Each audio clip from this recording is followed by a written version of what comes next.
Hello mama.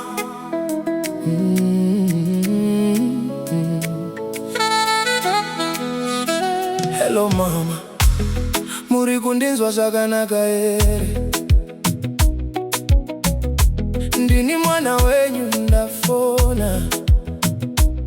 Ndinoda kuziva kuti muri vatano here?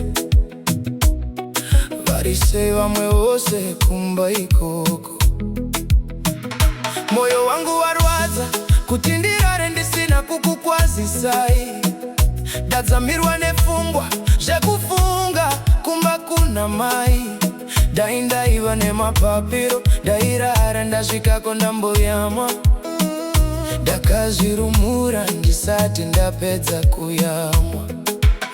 Ndakusuwai mama, pfungwa nendangariro zvinongoti dai ndiri kumba, ndichifara pamwe nekutamba namai. Asi nekuda kwenzara ndiyo yakaita ndifuratire musha.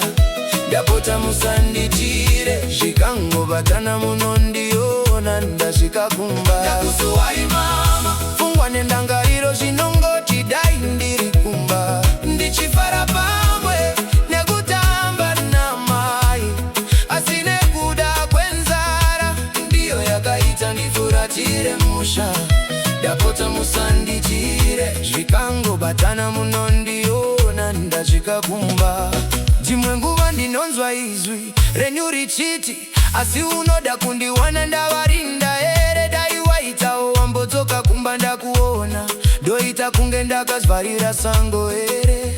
Asi mai musachema, zvizhinji zvandakakurongerai zvamaishuwira zvose pamwe nekurota.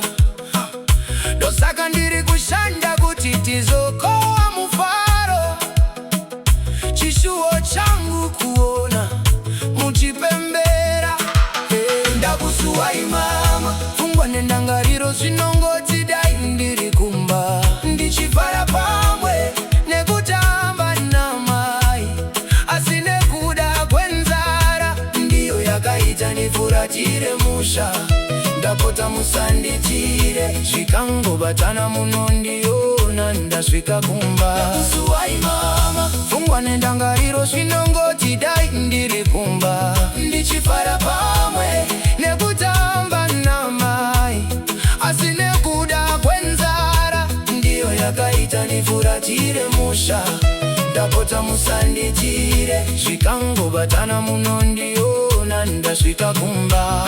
Usiku wese ndinorara ndakatarisa mudenga, misodzi chiyerera, moyo uzere nekuchema. Kana ndichinzwa vamwe vachiti kumba kwakanaka, mweya wangu unorwadza nekusuwa mai vangu.